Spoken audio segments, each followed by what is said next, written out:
Bonjour, dans cette vidéo, je vais vous présenter comment compléter et enregistrer sa timesheet pour le calcul des salaires. Tous les mois, je vous envoie un mail pour vous rappeler de compléter votre timesheet. Donc après avoir lu le mail en entier, vous pouvez cliquer sur le lien vers la timesheet ici. Voilà, ça va vous diriger vers l'onglet timesheet. Vous n'avez évidemment pas tous les mêmes accès. Vous avez cet onglet-ci, Create New, Edit Current, Approve, Learn More. Vous n'avez pas celui-ci. Donc, dans ces différents onglets, vous pouvez soit cliquer sur Create New pour créer une nouvelle timesheet ou Edit Current. Je vous conseille d'utiliser le Edit Current pour éviter les doublons.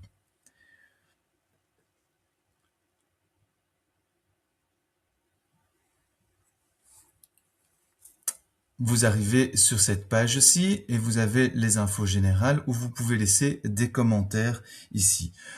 Qu'est-ce que vous pouvez indiquer dans les commentaires? Si vous avez quelque chose de particulier dans le mois ou une question par rapport à votre situation personnelle. Voilà.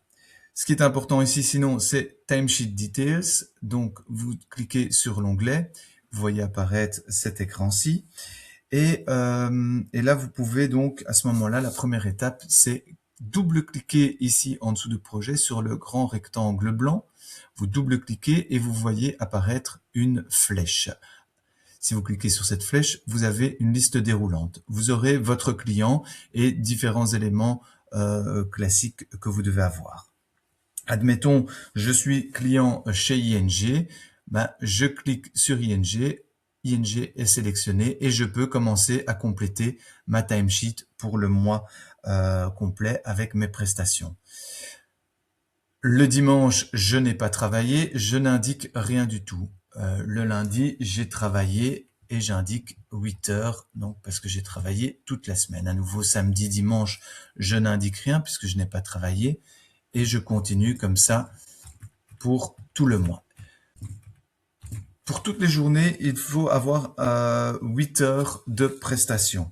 Même si on a travaillé, par exemple, le lundi 23, je ne travaillais que 4 heures, j'indique 4 heures, mais je dois compléter avec 4 heures. Alors que s'est-il passé? Je peux recliquer ici 2 fois sur le rectangle suivant.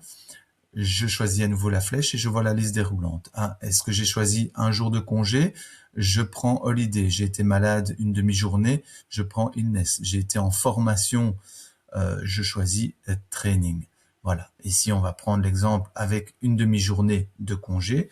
Je rappelle que les demi-jours de congé peuvent être pris uniquement avec des compensation days. OK. Le 24 mars, je suis retourné au travail et je continue comme ça. Voilà, sur tout le mois. Donc, doit apparaître à la fin un total qui correspond au nombre de jours de la semaine multiplié par 8, soit 176 heures ici pour le mois de mars. Voilà. Je peux à ce moment-là sauvegarder les changements. Admettons, entre-temps, c'est vrai, j'ai oublié, j'ai pris d'autres jours de congé. Que fais-je? Je modifie. Finalement, j'avais pris congé le 24 mars. Je modifie de cette manière-là.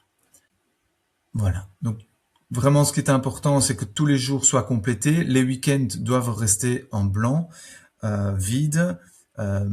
Si vous avez décidé de prendre une demi-journée de congé ou vous avez pris une demi-journée vous avez été malade une demi-journée, le total de la journée doit toujours être égal à 8 heures. Admettons, vous avez par erreur, voilà, vous avez mis autre, vous êtes trompé. Ce que vous pouvez faire, c'est toujours cliquer sur le bouton droit de votre souris et supprimer la ligne. Voilà, il n'y a pas de problème à ce niveau-là. Une fois que tout est complété, vous avez terminé votre mois, vous pouvez sauvegarder les changements. Tout est changé et là, c'est la première étape pour le calcul des salaires, c'est fini. Vous ne devez pas cliquer sur Submit. Donc, vous ne devez pas cliquer sur Submit. Submit peut être fait seulement à la fin du mois, quand il n'y a plus de changement à faire sur votre timesheet. Car à partir du moment où vous faites ça, vous ne pouvez plus faire de changement.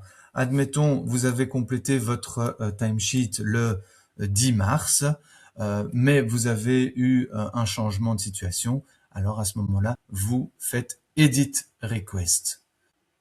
Voilà. Et à ce moment-là, vous pouvez revenir sur votre timesheet et faire les changements qui s'imposent. Voilà. Si vous avez des questions ou quelque chose n'est pas clair, n'hésitez pas à me contacter. Et comme ça, je pourrais vous expliquer plus en détail ou répondre à votre question. Concernant la deuxième étape qui concerne la conversion de votre timesheet en format PDF et la signature pour le client, cela fera l'objet d'une autre vidéo. Voilà, merci pour votre attention et une excellente journée. Au revoir.